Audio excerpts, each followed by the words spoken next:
All right, I'm going to give you the final 7 people who, according to the Associated Press, this is like the short list for potential VP picks for Donald Trump. So again, may or may not be accurate. Okay, but am I on the list? Sorry to inform you, Justin. Just finding out. You're just finding out now. Right. Yeah, I'm sorry. All right. I'm really sorry. This must be really embarrassing for you to find out on national television. Yeah. That you're not on the short list. But maybe next time. Well, we'll get you some Kleenex in between the break here. But until then, here are the final 7. So North Dakota Governor Doug Burgum. Doug Burgum. Florida Senator Marco Rubio. Ohio Senator J.D. Vance. South Carolina Senator Tim Scott. Florida Representative Byron Donalds. New York Representative Elise Stefanik. And former 2016 cabinet member Dr. Ben Carson. What are our thoughts? I have my own, gentlemen, but I'd love to hear yours on who you think would be best suited out of that pick. Wow. And why? So in some ways, this is tough. Because you're underwhelmed? Yeah. So, because, I'm not on the list and I should be there. So it's very hard for me to talk about this right now, but I'm going to try. I think in some ways it doesn't matter. So we'll start with that. This whole segment, pointless. Because in some ways... Listen to Sara Gonzales! Because in some ways... it doesn't matter. This is mostly going to be about Trump. I think we can all agree with that. Sure. You know, that's 99% of it. However, with that said, 50,000 some odd votes in 3 states essentially decided the last election. Okay? Right. So every vote counts at this point. I think at this point, if you have to choose somebody, I think it makes sense to appeal to the African American vote. Mm-hmm. And I think choosing an African American makes sense as part of that. I mean, I think that makes a lot of sense. I don't disagree. One of the big charges that's going to be leveled against Donald Trump is that he's a racist. We know this because they've done this 1,000 times. Yeah. So we know the game plan. And I think that's a much harder argument to make when you're choosing an African American to be your vice presidential pick. So I think that makes a lot of sense as well. They have 3 on this list that I think would be good. I think Tim Scott is probably the best choice, the most experienced choice. But you just got, and I get it.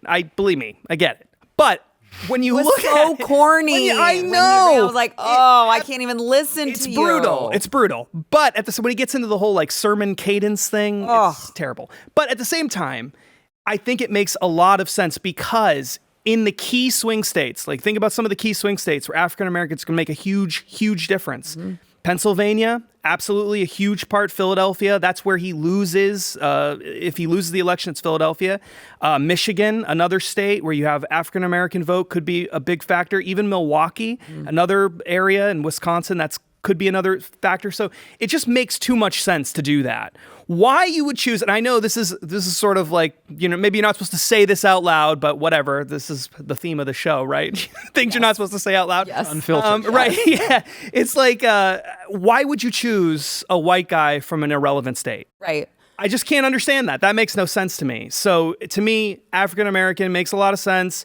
I like Stefanik. She'd be good. I don't know if she's ready for this in primetime. Upstate New York does nothing for you. Yeah, I agree. I don't know. And that's why I don't love her, but so I'm with you on, I hate even talking about this because it feels so gross to talk about identity politics, Absolutely. which I just hate so much. Yep. But it does obviously have to factor into when you're like, okay, this has to be a strategy here, right? Like, I love J.D. Vance, but does J.D. Vance earn you any votes that you weren't already going to get? No, because every J.D. Vance lover already loves Donald Trump. So what does that get you? So you really have to look at how much you can draw from this person that you wouldn't have already gotten.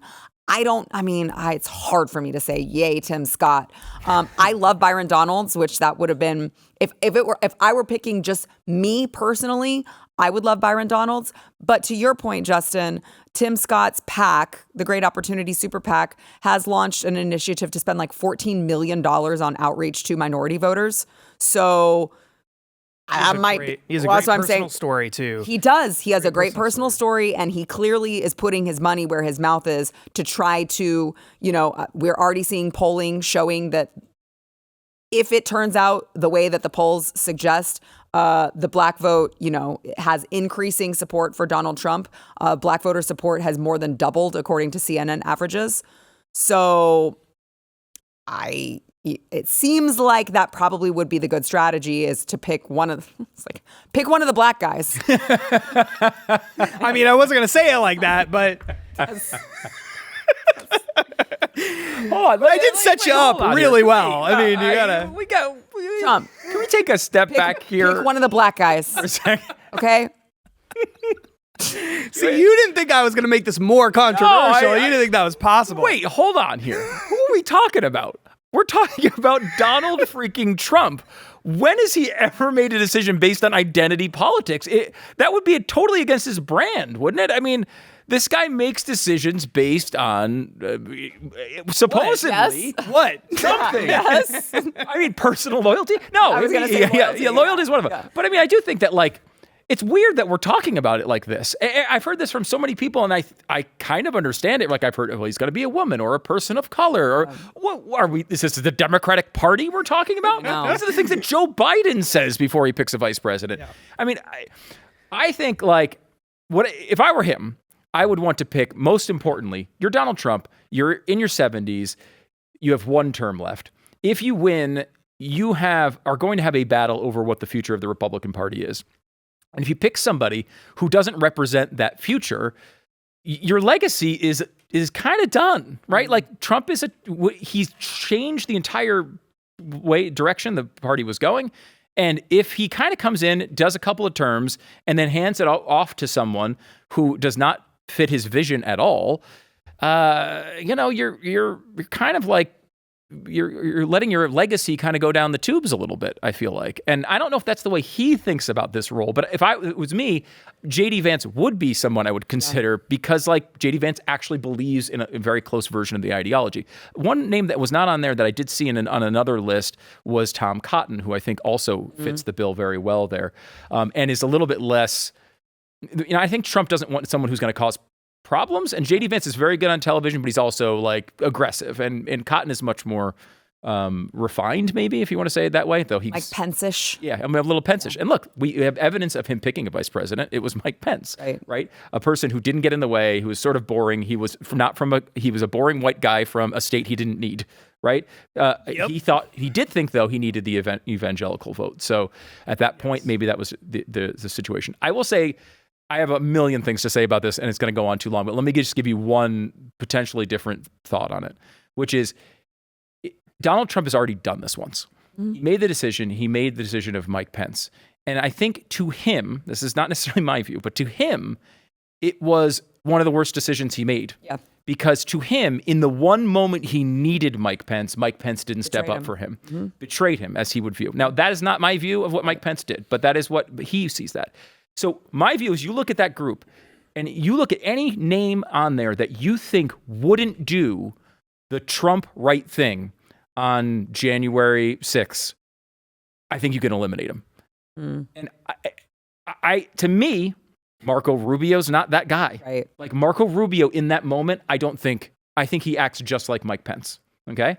I think probably Tim Scott is the same. I agree. Yeah. I don't know. I mean, someone like Ben Carson, I think would be much more likely to work with him in that situation. I think maybe Byron Donalds, I don't know as well, but I would guess maybe he's more. J.D. Vance, I think, would be on his side in a moment like that. There's a million things to consider. Hold on, can we cut to the chase and see what you really think about the obvious frontrunner, which is Doug Burgum? Burgumentum, yes. I mean, Burgumentum's. I think Burgumentum turns into Burgumania. Okay. And no, I don't understand the Burgum thing at all. The only thing I get out of Burgum is money. Yeah. Right? I understand why RFK Jr. picked Nicole Shanahan. Right. I completely understand it. He needs money. And, look, they agree on stuff too. But it should tell you something that he agrees with Nicole Shanahan on a lot of things. They have very closely aligned on many things outside of the headline issues there. But she's got $1 billion, right. And that makes a heck of a lot of sense for RFK Jr. You wouldn't think Donald Trump would need that. I mean, Burgum isn't Elon Musk. What does he have, like $1 billion or $2 billion? It's a lot of money. But like, unless he's willing to commit to half of his fortune, he's not going to really move the needle here. He might. And what else is he going to do with it? He was legitimately sending people $25 gift cards to register and to donate from $1. Remember that to get into the debates? So, but I just don't. I mean, Burgum is in a way Pence. He's very quiet. He's not going to be noticed. But I mean, I think Pence is a better speaker. I don't get the Burgum thing at all as much as I love saying Burgumentum. I can't believe you just betrayed Doug Burgum in that manner. Wow. I'm going to make sure that he sees that, Stu. Don't aggregate that. Don't pull it out. No, we're going to do it. We're going to abandons Burgumentum. We're going to do it. Okay, I want to play this clip really quick before we have to go to another break here, which is, we're talking about strategizing, which, Justin and I are like, you got to pick the black guy, right? One of them. Exactly what I said. I'm trying to throw Justin under the bus with me. Does Rubio make sense if you're just going to pick a person of color? Like, I mean, you could go after Hispanic vote too, right? I think Rubio is an awesome speaker. A lot of good things about Marco Rubio, but it just Florida, it doesn't make sense. Yeah. Even Hispanics, I don't know you need to win in Pennsylvania. You need to win in Georgia. You need to win in Arizona. That might be a factor, right? Nevada, maybe. But to me, this whole thing's going to come down to Pennsylvania, Michigan, Wisconsin. You got to peel away some hardcore Democratic voters there. Are you nervous about this approach, though? I mean, you have... Yeah. Look, I'm nervous about the entire thing. Of course I'm nervous. You're trying to put him in prison. I still don't feel good about the security of the election. I'm nervous about the whole thing. I'm just saying, though, the average Republican gets 8 or 9% of the black vote, right? And yes, Trump has made real inroads here. Like, it is not just a statistical blip. But what we're talking about is him getting maybe 20% of the black vote. The African Americans are 12% of the population. They're probably about 9 or 10% of voters. So you're talking about 1/10 of the population, and this is your main strategy? Like, I don't know. I mean, it might work. It hasn't worked for most people who have tried it. Trump seems to be better at it. I agree, but I don't know if that's the way he's going to win the election. Well, it might not be the main strategy. It just could be a supporting strategy, right? Because there are Maybe it's helpful.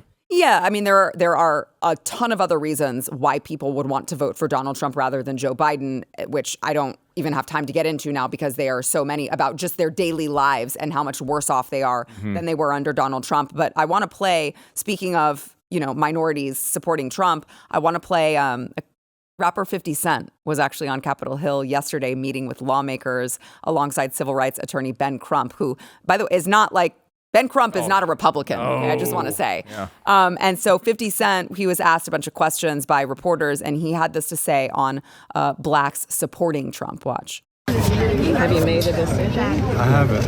Okay. What do you think is the significance? Thank you. Just the last question. What do you see as the significance of African American men in this election for both of you? I see them identifying with Trump. Why do you say that? Because they got RICO charges. So 50 Cent said the reporter asked about who African American men identify with during this election, and he said I see them identifying with Trump because they got RICO charges too. Look, I like Ben Carson. Why are we screwing around with Ben Carson? Trump fitty. Yes. Trump fitty. Yes. He's got money, doesn't he? Yeah, he's got tons of cash. He's the vitamin water guy. Yeah. I mean, Yeah. not to mention, all the... He has the liquor company. Liquor. That's why he was there to talk about the liquor company. So, I mean, Trump fitty 24? Oh my God, I'm so in. Actually, it probably would help him. But look, last word real quick. I think the idea here is you want to send the message to people that Trump really is appealing to the African American community. He's really making an effort. He is not a racist. I think this is the easiest, simplest way to do that. And what Justin is saying is Trump fitty 2024 is what Justin just said. If you like this clip and you want to see the full episode, click here. And if you want to subscribe to the channel, come on, you know you do. Click here.